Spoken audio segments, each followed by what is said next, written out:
मणिशंकर अय्यर मणिशंकर अय्यरांचं पाहिलं. त्यानंतर काँग्रेसचे नेते आहेत, सध्या केरळचे नेते आहेत, तर त्यांच्यावरती की साधारणतः तुम्ही पाकिस्तानाला तुम्ही त्याची पाकिस्तान पीपल्स आर्मीमध्ये सहभागी व्हावं असा प्रकारचे आरोप त्याच्यावरती. त्याच्यामुळे माझी अमेरिकेमध्ये युरोचे अध्यक्ष देखील होते. मी काल पाहिलं की इफ्तार पार्टी होती आणि या दिल्लीतले काही प्रतिष्ठित लोकांना इफ्तार पार्टीला बोलवलं होतं. आमंत्रण येत असतात. त्याच्यामध्ये काही माजी मंत्री गेले म्हणून भारतीय जनता पक्षानं आक्षेप घेतलेला आहे. भारतीय जनता पक्षानं दोन गोष्टीवरती कधीच आक्षेप घेतला नाही. एक, लालकृष्ण अडवाणी हे पाकिस्तानात जाऊन जिना यांच्या कबरीवर जाऊन श्रद्धांजली वाहून आले. आणि दुसरं म्हणजे या देशाचे महान पंतप्रधान माननीय नरेंद्र मोदीजी हे नवाज शरीफ यांच्या वाढदिवसाला खास पाकिस्तानात गेले आणि त्यांच्या वाढदिवसाचा केक कापून आणि खाऊन आले. तर दोन गोष्टींवर भारतीय जनता पक्षाला आणि त्यांच्या बाटग्या हिंदुत्ववादांना कधीच आक्षेप त्यांनी घेताना मी पाहिला. पण दिल्लीमध्ये एखादी काय कार्यक्रम असेल, भले पाकिस्तान एम्बॅसीचा असेल किंवा अन्य असेल, त्याच्यावरती हे लोक तडफडत असतात. हा भेदभाव कशा करतात? पाकिस्तान देशात जाऊन आपले प्रधानमंत्री केक खाऊन येतात नवाज शरीफचा. मग इथे एखाद्या पार्टीला गेल्यावर पाकिस्तानी दूतावासाच्या तुम्ही त्यांना जो न्याय लावताय तोच तुम्ही नरेंद्र मोदींना लावायला पाहिजे होता का लावायला हवा? त्याच्यावरती भारतीय जनता पक्षाच्या अध्यक्षांनी खुलासा अजूनही करायला हरकत नाही. तो का करत नाही? गंभीर गोष्ट आहे. तुम्ही स्वतः पाकिस्तानात जाता, त्यांचा केक खाता, ज्या चीननं आपली जमीन हडप केलेली आहे 40,000 वर्ग किलोमीटर लडाखमध्ये घुसले आहे. त्या चीनच्या राष्ट्रप्रमुखांना आपण गुजरातला बोलवून जिलेबी फाफडा खायला घालता, तेही चालत आहे. त्यांना झोपाळ्यावर बसवता, स्वतः झोके देता, तेही चालत आहे. तेव्हा काय ते एकदा तुम्ही ठरवा, तुमची नक्की भूमिका काय आहे, की तुमचा गोंधळ का आहे, नक्की तुमचा मेंदूतला केमिकल लोचा काय आहे, एकदा देशाला कळू द्या. सर, मालेगाव बॉम्बस्फोटच्या संदर्भामध्ये सामनामध्ये एक वृत्त छापलं. त्याच्यामध्ये परमवीर सिंग यांनी आदेश दिले होते मोहन भागवत यांना अटक करून मुंबईला आणले होते. आणि त्याच्यामध्ये सगळ्यात महत्वाचा जो अधिकारी होता मेहबूब मुजावर यांना हे आदेश दिले. त्याच्यानंतर मेहबूब मुजावरला त्रासही झाला, त्यांनी अटक नाही केली. याच्यावरती मी काय मत व्यक्त करू? बातमी आली आहे ना, बातमी प्रसिद्ध झाली आहे ना. मग ज्यांची नावं आहेत त्या बातमीत तुम्ही त्यांच्या रिॲक्शन्स किंवा त्यांच्या प्रतिक्रिया घ्यायला पाहिजेत. त्यातले परमवीर सिंग जे आहेत, मुंबईचे माजी पोलीस आयुक्त आहेत. एका प्रकरणात त्यांना भारतीय जनता पक्षानंच वाचवलेलं आहे, महत्त्वाच्या प्रकरणात, ते आपल्याला माहिती आहे. त्याच्यामुळे परमवीर सिंग मुंबईत उपलब्ध असतात, त्यांच्याशी आपण बोललं पाहिजे. जर ते पण मोहन भागवतांना अटक करण्यापर्यंत मजल गेलेल्या अधिकाऱ्यांना अलीकडे भाजपचे नेते मदत करतात, त्याची मदत करतात एका कॉन्स्टिट्युएन्सीमध्ये अनिल देशमुखांच्या त्यांचा वापर करण्यात आला. पण त्याच्यावरती माझ्याकडे आता माहिती नाही आहे ना. या इंटरनल सिक्युरिटीच्या गोष्टी आहेत, त्याच्यावरती कॅमेरावर चर्चा करणं योग्य नाही.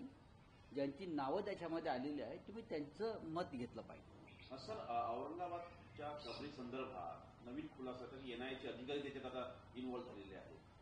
एकीकडे नागपूरमध्ये बांगलादेशी कनेक्शन शोधण्याचा प्रयत्न सुरू आहे. एक प्रकारे असं वाटतंय की त्याला देशद्रोहाची कारवाई करण्यापर्यंत मदत जात आहे का? नाही, बघा, औरंगजेबाचा जो विषय आहे कबरीचा, हा या क्षणी निरर्थक विषय. हे राष्ट्रीय स्वयंसेवक संघाने सांगितलेलं आहे. भारतीय जनता पक्षाच्या प्रमुख नेत्यांना उघडपणे बोलावं. औरंगजेबाच्या कबरीचा जो विषय समोर आलेला आहे त्याला त्यांचा पाठिंबा आहे कबर उखडण्याला, किंवा अन्य काही ज्या भूमिका घेत आहेत महाराष्ट्रातले भाजपचे नेते किंवा इतर राज्यातले भाजपचे नेते, त्या संदर्भात भारतीय जनता पक्षानं त्यांची भूमिका स्पष्ट केली पाहिजे. चर्चा अशी आहे की देवेंद्र फडणवीस यांनी या संदर्भात एक पत्र केंद्रीय सांस्कृतिक मंत्री शेखावत यांना लिहिलं आहे की अकबराची कबर उघडून टाकावी, असं पत्र चर्चा आहे औरंगजेबाची. मला असं वाटत नाही. त्यासाठी त्यांना तसं करण्याची गरज नाही आहे देवेंद्र फडणवीसांना, की महाराष्ट्रात त्यांचं सरकार आहे, पोलीस त्यांचे आहे, केंद्रामध्येही त्यांचं सरकार आहे, पोलीस त्यांचे आहे. बाबरी पाडताना त्यांनी कोणाची परवानगी घेतली नव्हती आम्ही, किंवा स्वतः देवेंद्र फडणवीसांचा फोटो मी पाहिला आहे नागपूर रेल्वे स्टेशनवर, ते कार सेवेला निघालेले आहेत, इथे रुमाल वगैरे बांधून. त्यांनी त्या पद्धतीनं वर्षा बंगल्यातून बाहेर पडावं, डोक्याला रुमाल बांधून.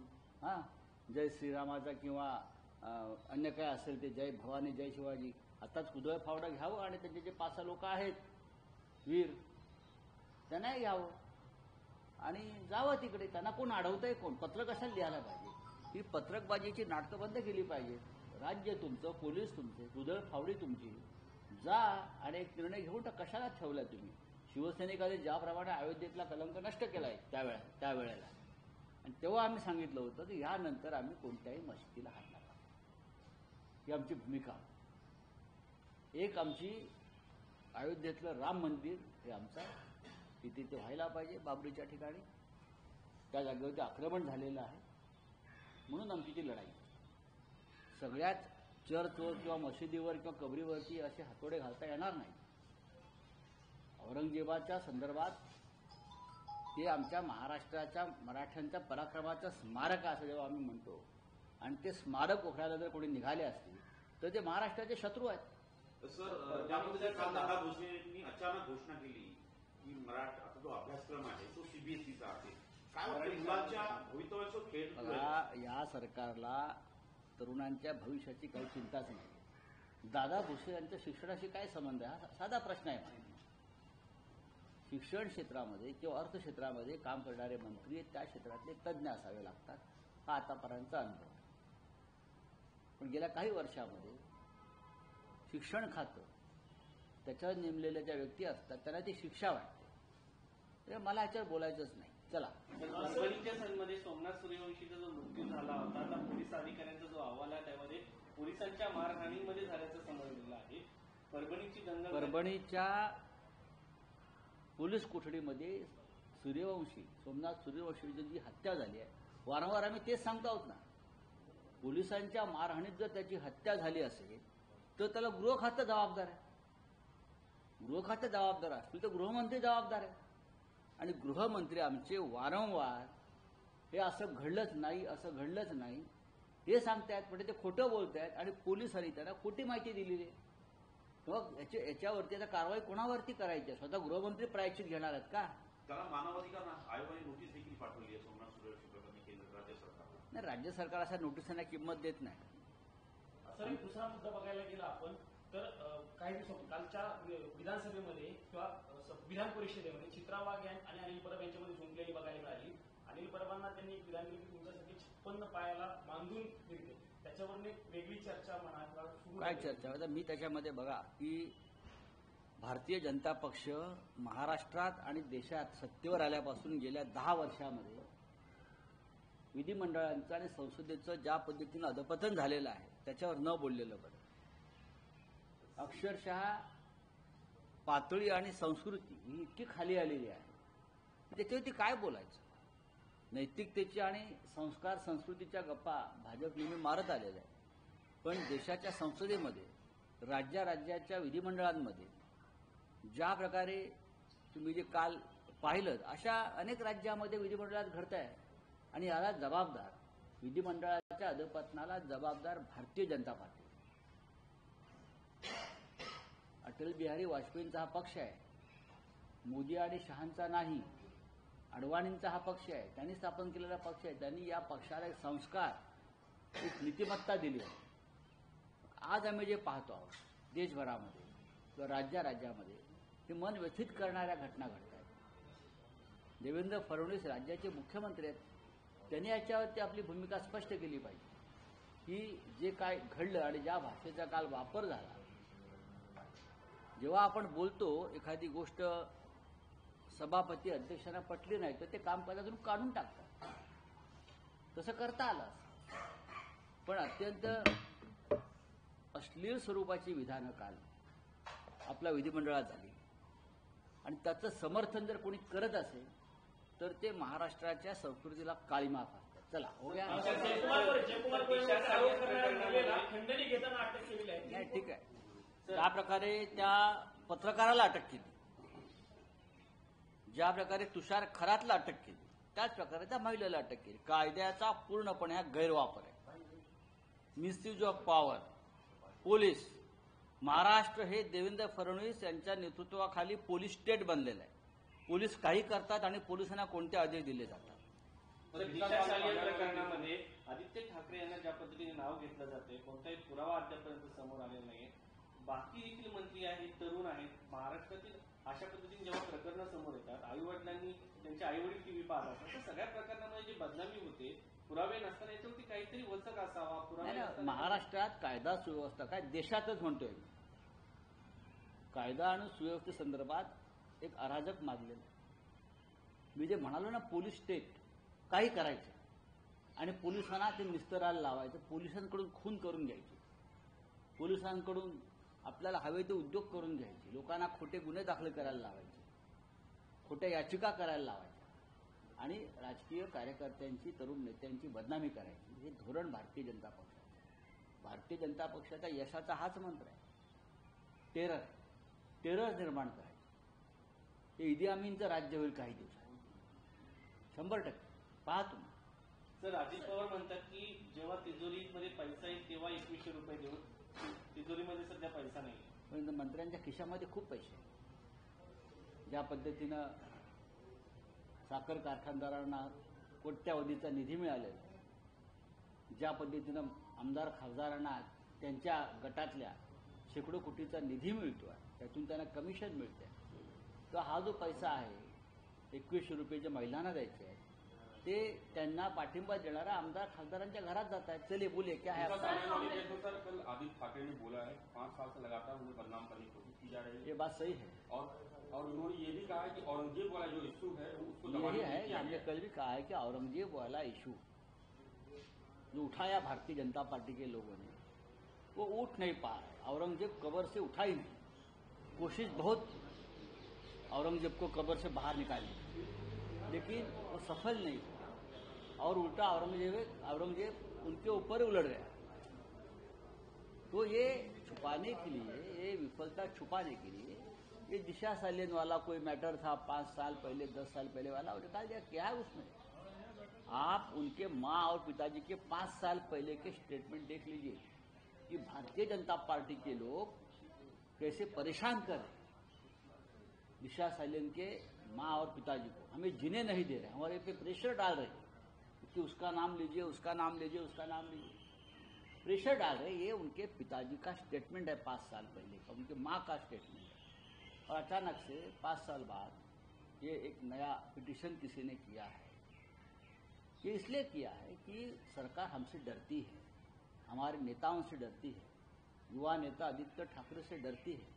उनका आवाज चुप करने के लिए इस प्रकार की अगर कोई साजिश करते हैं तो सफल नहीं होगी. हम सब एक साथ हैं, लड़ेंगे. ये भी कहा है कि बजट पे एक्सपोज कर दिया गवर्नमेंट को यूपीटी ने, तो उसको भी दबाने की कोशिश की. अरे सब मामले में हमने एक्सपोज कर दिया है देवेंद्र फडणवीस की गवर्नमेंट को, मोदी सरकार की गवर्नमेंट को, सभी मामले में.